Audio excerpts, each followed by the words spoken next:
अस्सलाम वालेकुम नाज़रीन। प्रोग्राम बिहाइंड द न्यूज़ सां गॾु मायावा जो मेज़बान महराज हबीब।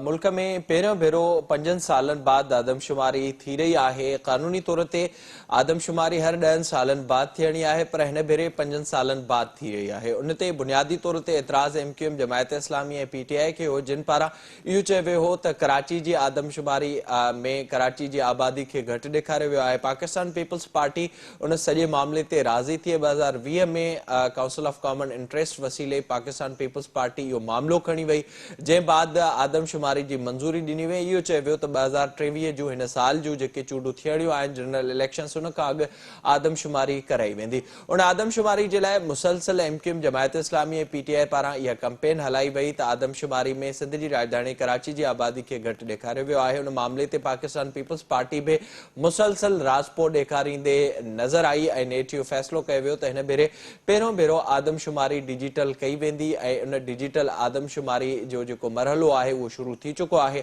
डिजिटल आदमशुमारी ते केतिरा ई सवाल उथनि था। उन ते सिंध जे माण्हुनि पारां वाज़े तौर ते एतिराज़ वारिया विया आहिनि। उन ते जिन ख़दशनि जो इज़हार कयो वियो आहे उन बाबति अॼु असां प्रोग्राम में ॻाल्हाईंदासीं। पाकिस्तान पीपल्स पार्टी जी इहा ख़्वाहिश वाज़े तौर ते नज़र अचे पई त जेके बि ॿाहिरियां माण्हू गैर क़ानूनी तौर ते सिंध में जेके तरसियल आहिनि, ॿियनि सूबनि जा माण्हू जेके हिते तरसियल आहिनि, उन्हनि खे बि हितां जो काउंट कयो वञे, जंहिं बाबति बि वाज़े तौर ते ब्यूरो ऑफ स्टेटिस्टिक्स पारां इहो ॿुधायो वियो आहे त जेके बि माण्हू कराची अंदरि रहनि था, जंहिं बि मुल्क जा जंहिं बि सूबे जा माण्हू हिते रहनि था, उहो इहो ॿुधाइनि था त उहो अॻिते बि हिते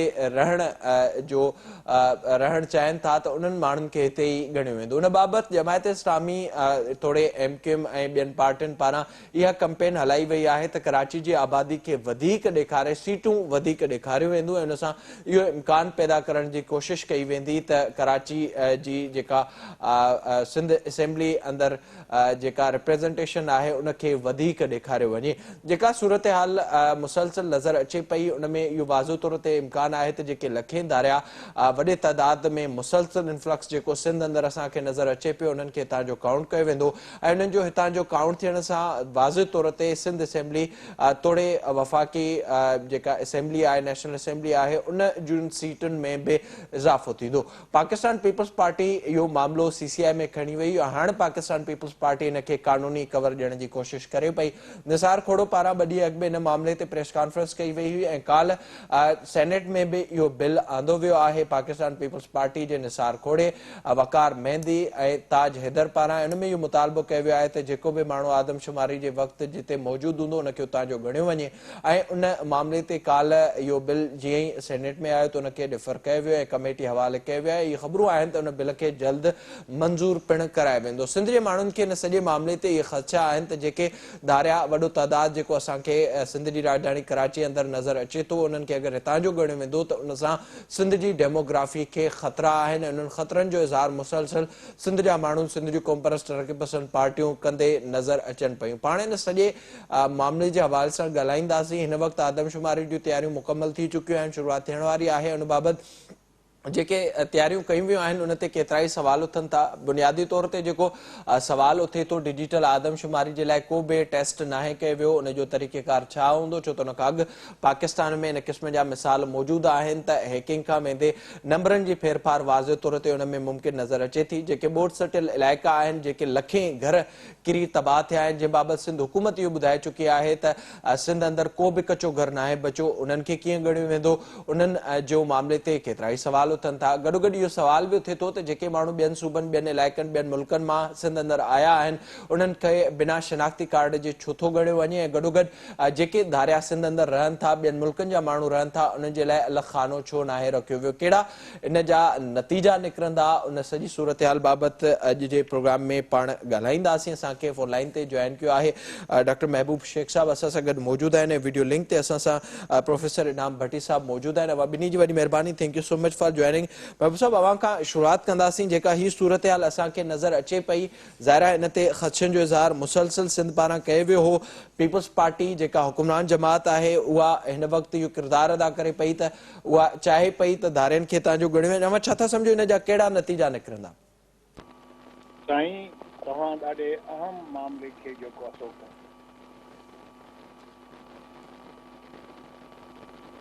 जे जी जी के हासियत ते जेको आहे सो ख़तरो आहे।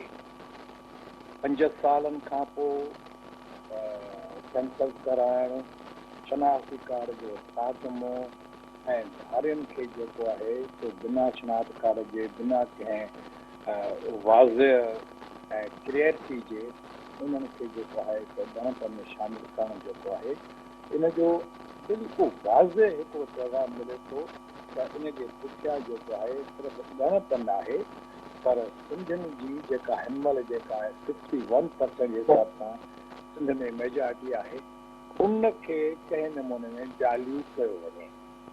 ऐं हींअर जेके ॿियनि धुरियुनि तरफ़ां जेके पॉम्फलेट विराए विया आहिनि उनमें बि इहो वाज़िह तौर ते आहे, उहो क्लेम था कनि पिया त उन्हनि जे मुतालबे ते ही जेको आहे सो 5 सालनि खां पोइ मर्दमशुमारी थी रही आहे।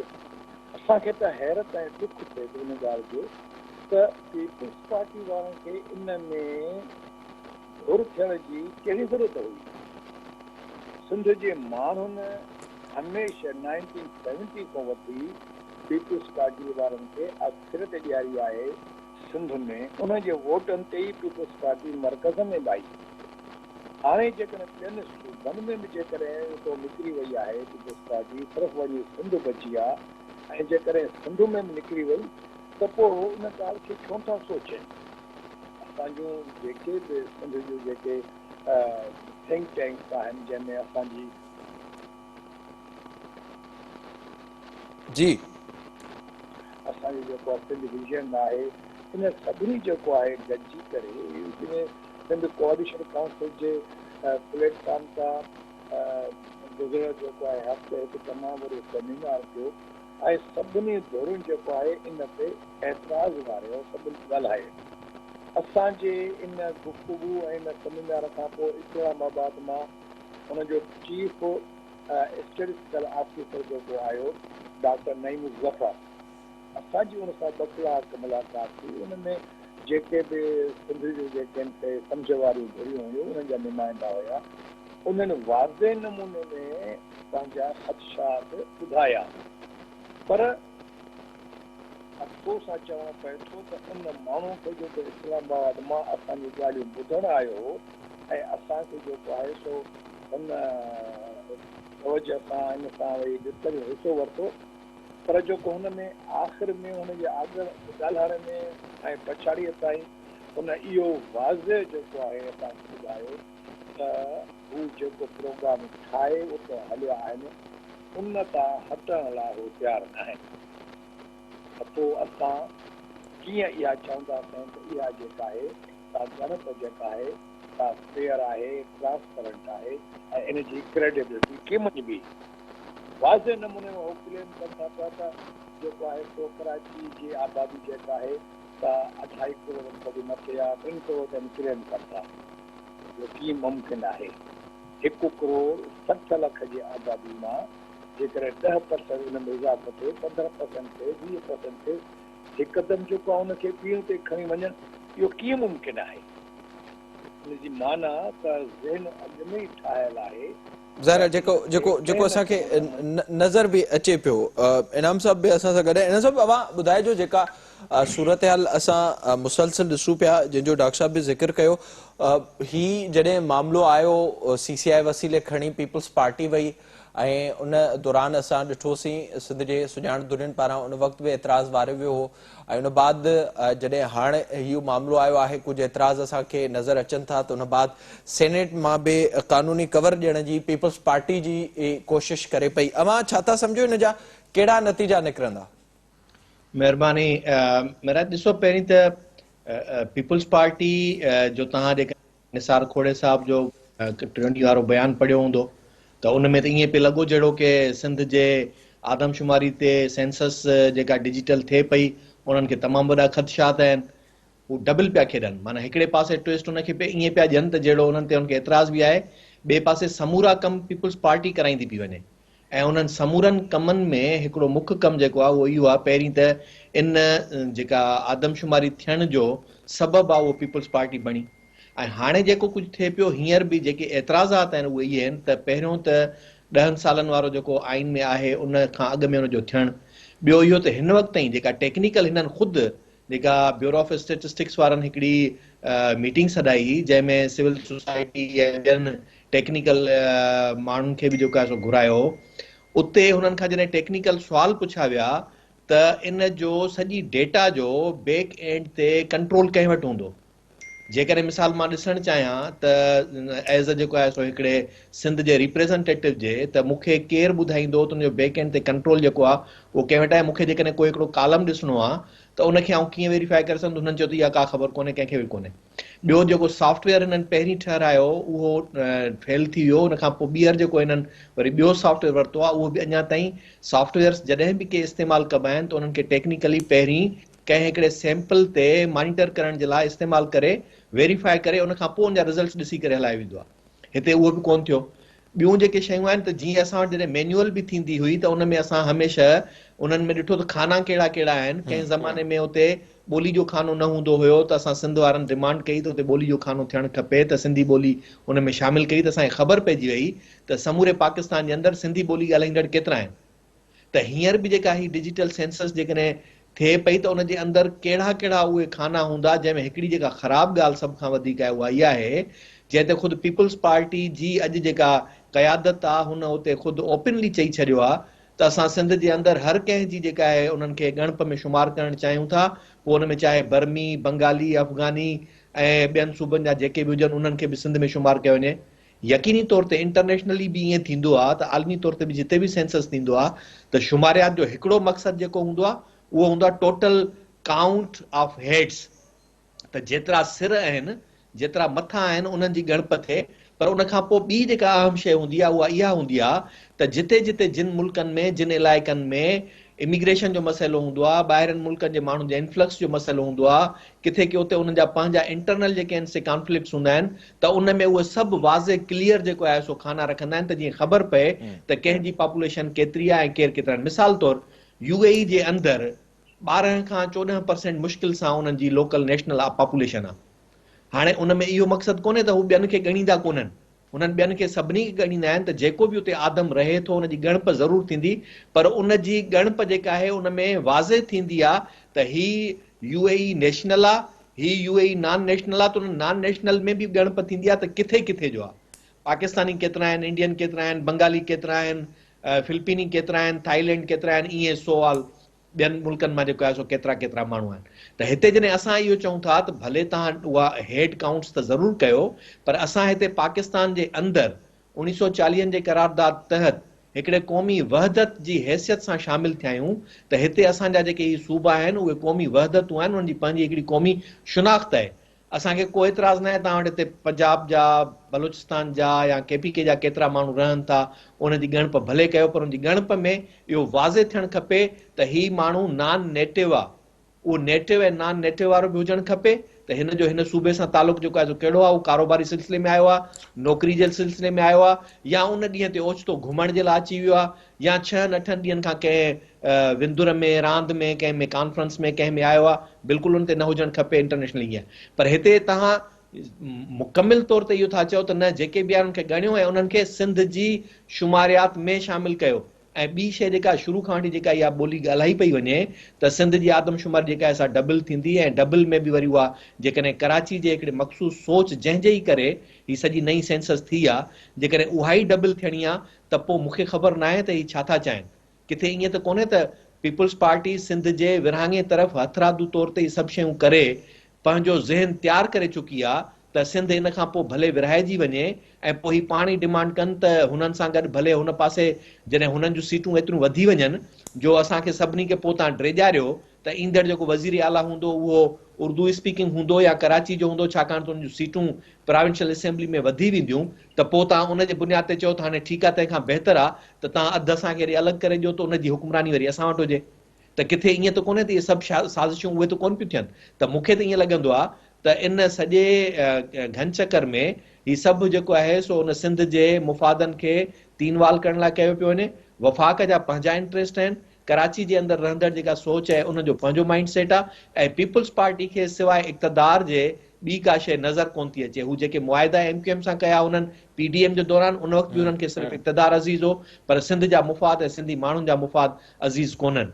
ऐं हिन वक़्तु ॿी बि अहम शइ जेका आहे त मेरा हींअर ई इन्हनि शयुनि ते जॾहिं ॻाल्हायूं पिया त हिकिड़ो ज़हन में आयो त जॾहिं परवेज़ मुशर्रफ जे दौर में प्रोविंशियल असेंबली जूं सीट्स वधायूं वयूं त उन में कराची जूं 50% जेको आहे सो सीट्स वधायूं वयूं, बाक़ी जॾहिं त बाक़ी सिंध जी जेका कराची खां सवाइ जेका कॉन्स्टिट्यूंसी हुई, बावजूदि इनजे जो उन्हनि जो पॉपुलेशन जेको क्लस्टर आहे उहो सेम आहे। त जेकॾहिं कराची जे अंदरि एमपीए जी सीट आहे त उन में साॻे उन एरिया जे अंदरि जेका पॉपुलेशन जे हिसाब सां जेको हुननि डिलिमिटेशन्स कयूं, जेके हदबंदियूं कयूं, त उते हुननि जूं 3 या 4 सीटूं हूंदियूं, असां वटि उते साॻे ते सिर्फ़ु 2 सीटूं आहिनि। त तव्हां इन मां अंदाज़ो लॻायो त पीपल्स पार्टी उनखे त रिवर्स न कराए सघी, उनखे बैलेंस त न करे सघी जो उते सिंध असेंबली जे अंदरि उहे सीटूं बैलेंस थियनि, पर हींअर जेका ही नई सेंसस थींदी उन खां पोइ जेका डिमांड कई थी वञे डिलिमिटेशन जी, त उन में कराची तव्हांखे उन बुनियाद ते चवंदा त हाणे असांखे सीटूं उन ते वधाए ॾियो। त आउं सम्झां थो ही मुकमिल तरह ते सिंध जे वजूद, सिंध जे क़ौमी तशख़ुस ऐं सिंध जे हक़ हाकमियत जो सुवाल आहे। पीपल्स पार्टी उनखे सिर्फ़ु इक़्तिदार जी नज़र सां ॾिसे थी ऐं एनएफसी अवार्ड जे नज़र सां ॾिसे थी। यकीनी तौर ते एनएफसी अवार्ड जो विरहाङो काउंट ऑफ हेड्स ते थियणु खपे, उहो तव्हांजो ज़ाहिर आहे, पर जेको अवां चओ पिया त इहा घटि में घटि ख़बर हुजे या खानो हुजणु घुरिजे त कहिड़ो माण्हू किथां जो आहे, किथां जो अची करे हिते रहे पियो, उनखे वोट जो हक़ न हुजणु घुरिजे, जेको सिंध जे माण्हुनि जी डिमांड रही आहे। डॉक्टर साहिबु, अवां ॿुधाइजो जेका सूरत हाल इनाम साहब ॿुधाई आहे, ऐं ज़ाहिर आहे इन तरह जी असां कैंपेन मुसलसल ॾिसूं पिया, जमायत इस्लामी हुजे, एमक्यूएम हुजे, पीटीआई हुजे, हाणे पीपल्स पार्टी उनखे मुकमल तौर ते न सिर्फ़ु सपोर्ट करे पई, पर ही जेको कुझु थिए पियो उहो पीपल्स पार्टी जी मर्ज़ी सां ई थिए पियो। ज़ाहिर आहे हू सिंध जी हुकुमरान धुर आहे। जेको हिकु ख़्यालु आहे या जेको तासुर ॾिनो पियो वञे, जंहिंजो इनाम साहब बि ज़िक्र कयो त हितां जी पॉपुलेशन खे वधाए ऐं उनखे एतिरो बीहारियो वञे जो ॿियनि डिस्ट्रिक्ट्स जेतिरी असांखे नज़र अचे कराची जी पॉपुलेशन, ऐं उन बाद जेका डिलिमिटेशन वसीले सीटूं वधायूं वञनि, उन बाद इहो मुतालबो थिए त वज़ीर आला बि कराची जूं। अव्हांखे लॻे पियो त ही उन तरफ़ मामला वञनि पिया? ॻाल्हि कई आहे उहा बिल्कुलु दुरुस्त कई अथई, मां बि इन सां मुतफ़िक़ आहियां ऐं मूं बि पंहिंजी गुफ़्तगू जो आगाज़ जेको आहे इन ॻाल्हि सां कयो त असांजे सिंधियुनि जो हक़ हाकिमियत जेको आहे उनखे चैलेंज आहे ऐं उहो उन खां खसिजण लाइ हिकिड़ी बाक़ाइदा मुनज़िम साज़िश पई थिए। इन सिलसिले में हाणे जेके सिंध जूं जेके सुॼाण धुरियूं आहिनि या क़ौम परस्तु पार्टियूं आहिनि, उहे त पंहिंजो कमु कनि पियूं, पर उन्हनि जी नुमाइंदगी असेंबली में, पार्लियामेंट में या सेनेट में न आहे। सेनेट में, असेंबली में, पार्टी में जेकॾहिं सिंधियुनि जी नुमाइंदगी करण जो अख़्तियार असां ॾिनो आहे, उहो पीपल्स पार्टी ॾिनो आहे। हाणे पीपल्स पार्टी जेकॾहिं हिन मरहले ते पंहिंजनि वोटर्स खे जेको आहे सो मायूस करे थी, उनजे मर्ज़ीअ सां ख़िलाफ़ थी वञे, त इहो हिकिड़ो वॾो अलमियो थींदो अॻिते हली। ऐं इहा का मामूली ॻाल्हि न आहे जो इनखे असां कयुल वे में वठूं या इन ॻाल्हि खे असां नज़रअंदाज़ कयूं। इंतिहाई संजीदा ॻाल्हि आहे ऐं असां कराची में रहूं पिया, असां जेके ॾिसूं था, जेके पॉम्फलेट विरहाइनि था पिया ऐं जेका वठ पकड़ लॻी पई आहे, सिंधियुनि जी बि पंहिंजे तरफ़ सां तमामु वॾी कोशिशि हली रही आहे। पर मां जीअं अॻु में अर्ज़ु कयो त पार्लियामेंट में, असेंबली में, सेनेट में असां क़ौम परस्तनि जी या जेके थिंक टैंक्स आहिनि, जेके असांजा दानश्वर ऐं अदीब ऐं इहे आहिनि, उन्हनि जी नुमाइंदगी न आहे। त पीपल्स पार्टी जे मथां मुकमिल तौर ते ज़िमेदारी आहे थिए थी त हिन महिल उहो पंहिंजो तारीख़ी किरदारु अदा करे सिंधियुनि जी सोच सां गॾु बीहे। जेकॾहिं ईअं हटी थी वञे त पोइ हिकिड़ो तमामु ग़लति थींदो। तव्हांखे यादि हूंदो त जॾहिं सिंध असेंबली में वन यूनिट वारो बिल आयो त जिन माण्हुनि उन वन यूनिट बिल जी हिमायत कई, उनजे मथां अॼु ॾींहं ताईं जेको आहे माण्हुनि जो जेको आहे सो बुरनि लफ़्ज़नि में उनखे यादि थो कयो वञे। मां इन खां वधीक लफ़्ज़ नथो ॻाल्हायां, टीवी चैनल आहे, सॼी दुनिया ॾिसे थी पई, पर माण्हू उनखे विसारे न सघिया आहिनि। 50 साल थी विया, माण्हू उनखे विसारे न सघिया आहिनि। त हीउ बि साॻियो मसइलो आहे। जेकॾहिं हींअर जेकॾहिं सिंधियुनि सां जेका वेसा घाती थींदी, उनखे सिंधी कॾहिं बि न विसारींदा। ज़ाहिर उहा ज़िम्मेवारी हुकुमरान पीपल्स पार्टी ते थिए थी। वॾी महिरबानी अव्हांजी डॉक्टर साहब, thank you so much. Inam साहब, अव्हांजी वॾी महिरबानी जॉइन करण जे लाइ। जेका सूरतयाल हिन वक़्तु नज़र अचे पई आदमशुमारी जे हवाले सां ख़दशा आहिनि सिंध जे माण्हुनि खे ऐं उन सॼे मामले ते हुकुमरान दुरसहूलतकारी वारो किरदारु अदा करे पई ऐं मुसलसल ख़दशनि जो इज़हार कयो पियो वञे। इहो वाज़े तौर ते हिन आदमशुमारी जो जेको मर्कज़ आहे उहो सिंध जी राजधानी कराची आहे। उते धारियुनि खे ॻणण सां इहा कोशिशि कई वेंदी सीटूं वधाइण जी, उन ते मुसलसल ख़दशनि जो इज़हार कयो पियो। पाण प्रोग्राम वधीक ज़िक्र कंदासीं ते वक़्तु ब्रेक जो सज़ो।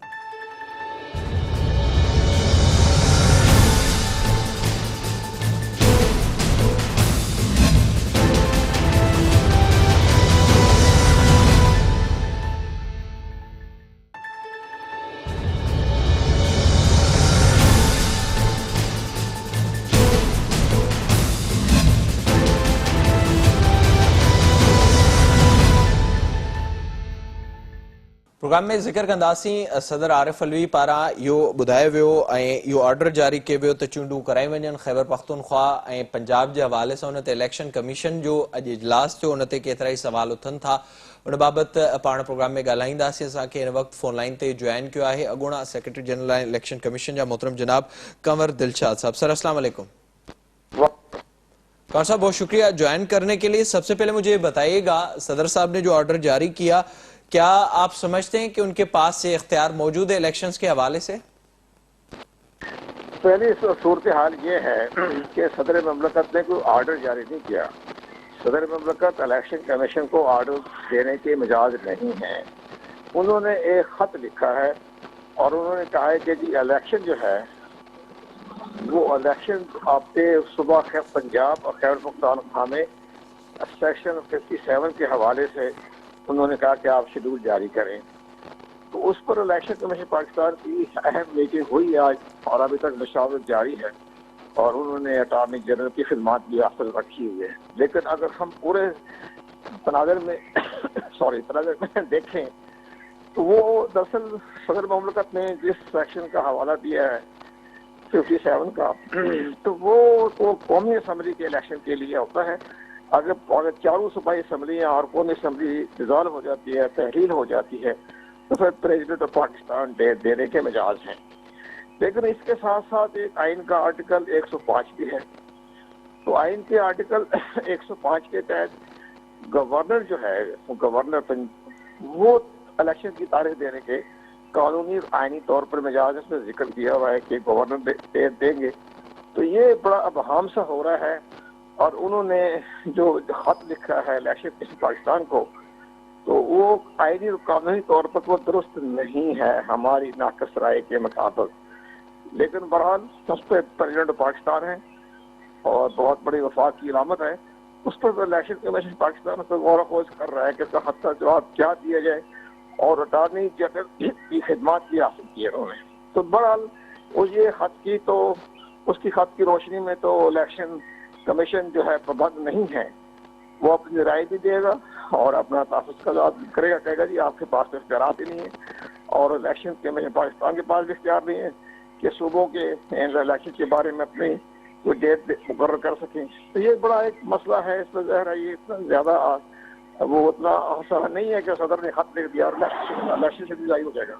इसमें देर लगेगी, बड़े अहम बातें होंगी, तो फैसला सिर्फ को पाकिस्तान ही करेगी।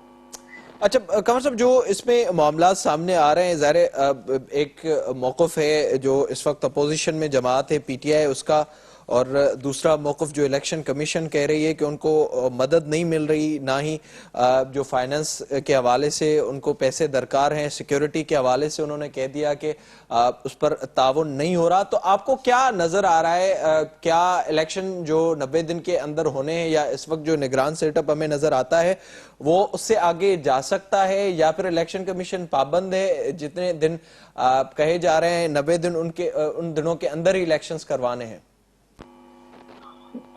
जाहिर है कि इलेक्शन कमीशन पाकिस्तान ने तो साफ तौर पर कहा है कि हम इलेक्शन की डेट देने के हमारे पास कानूनी और आईनी इख्तियार नहीं है।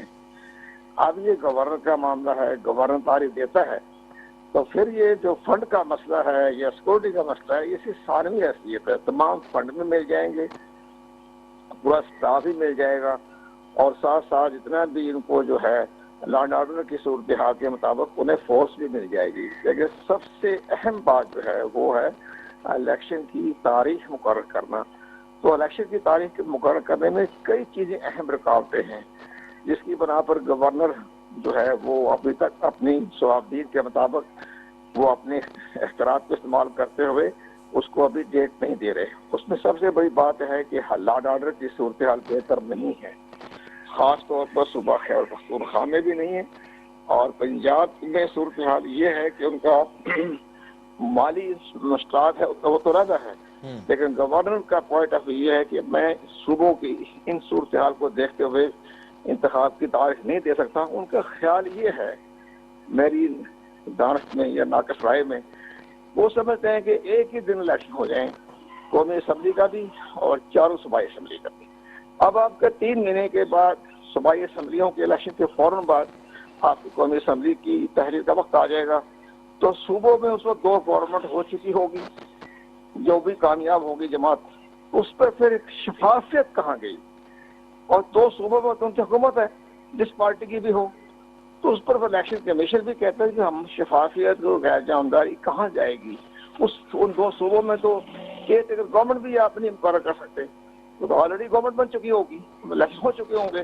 یہ ساری صورتحال کو دیکھتے ہوئے مجھے تو یہ نظر آ رہا ہے کہ یہ پھر کہیں نہ کہیں ڈائلیگ ہو کے وہی بیک ڈور وہ ڈائلیگ چل رہے ہوں گے، تو پھر یہ فیصلہ کریں گے کہ جناب چند مہینوں کے بعد جنرل الیکشنز کی طرف ہی معاملات ہیں. اچھا قمر صاحب، اس میں 2 معاملات سامنے آ رہے ہیں جس کا آپ نے ابھی ذکر کیا. کیا سب سے پہلے تو یہ کہ کیا اختیار یہ موجود ہے جو نگران سیٹ اپ ہے؟ ظاہر جنرل الیکشنز میں ابھی وقت نظر آ رہا ہے کچھ ماہ، تو اس وقت تک نگران سیٹ اپ ہی دونوں صوبوں میں رہے. دوسرا اس کے ساتھ ہی یہ ایڈ کیجیے گا، جیسے آپ نے حوالہ دیا گورنر کا، سیکیورٹی کی صورتحال کو دیکھتے ہوئے وہ کہہ رہے ہیں کہ اس وقت ہم ڈیٹ نہیں دے سکتے. تو اگر جنرل الیکشنز تک بھی خدا نہ کرے کہ اس طرح کی کوئی صورتحال ہو، تو پھر یہ معاملہ آگے بھی جا سکتا ہے. اس کا کوئی اختیار آئینی طور پر آپ کو نظر آتا ہے؟ آئین نے تو بے پناہ اختیارات دیے ہوتے ہیں. آئین جو ہوتا ہے یہ وفاق کی علامت ہوتا ہے، ریاست کا تحفظ دیتا ہے. جس طرح ہمارے سیاستدان آئے دن اپنی لا علمی میں عوام کو گمراہ کرتے ہیں کہ جی آرٹیکل 6 لگ جائے گا، آئین سے انحراف ہو جائے گا. تو آرٹیکل 6 جب لگتا ہے جب آئین کو کچھ سبوتاج کرے، آئین کو معطل کرے، تو اس وقت آرٹیکل 6 جو ہے حرکت میں آ جاتا ہے. اب یہاں اگر کوئی آئین کی کوئی شک پر عمل درآمد نہیں ہو رہا بعض ناگزیر حالات کی وجہ سے، تو پھر آئین کا آرٹیکل 254 کور کرتا ہے. تو سوری، لیکن بہرحال یہ تو ان کے اپنے معاملے ہیں. لیکن نظر یہ آ رہا ہے کہ اگر چاروں صوبائی اسمبلی کے انتخابات کی ڈیٹ مقرر ہو جائے اور قومی اسمبلی کی بھی سب ایک ہی دن الیکشن ہوں جیسے کہ ماضی میں ہوتے رہے، تو سب صورت ایک دن کے لیے فوج آ جائے گی، ایک دن کے لیے تمام رینجر بھی آ جائے گی. اب یہ تو نہیں کہ وقفے سے فوج آئے، وقفے سے جو ہے وہ آپ ان کی بار بار آرمی کو بلائیں، رینجر کو بلائیں، خرچہ بھی بہت بڑھ جائے. پہلے پاکستان دیوالیہ کی حد تک جا چکا ہے، تو یہ 50-55 ارب روپیہ خرچ ہونا ہے. تو ایک ہی دن ہو جائے بس ختم، اور سب کے بعد گورنمنٹ بن جائے، کسی کی بھی گورنمنٹ بن جائے، تو ایک دن ہو. تو عمران خان صاحب کو بھی چاہیے کہ وہ اپنے ظاہر اس پر عمل درآمد کرے. پر قمر صاحب جو ایک دوسرا معاملہ ہے اس کے ساتھ، جو نون لیگ کے کچھ لوگوں کا خیال ہے یا پھر یہ تاثر مل رہا ہے، آپ کو اس کی کوئی پاسبلٹی نظر آ رہی ہے، یا آئینی طور پر اگر صورتحال نازک ہو جس کا آپ ذکر کر رہے ہیں، جو گورنر صاحب نے بھی ایک حوالہ دیا ہے کہ جو جنرل الیکشنز کا وقت مقرر ہے اس کو بھی آگے لے کر جایا جائے؟ آگے جانا مشکل ہے، وہ بہت بڑا آئینی بحران پیدا ہو جائے گا. یہ موجودہ حکومت کے بس میں نہیں ہے کہ اس کو ڈیٹ کو آگے ایکسٹینڈ کریں. یہ بس میں تو ہے کہ جو 2 صوبوں میں انتخابات نہ ہوں اور ان کے ساتھ جنرل الیکشن کے ساتھ ان کو منسلک کر دیا جائے، ایک ہی دن الیکشن ہو جائے.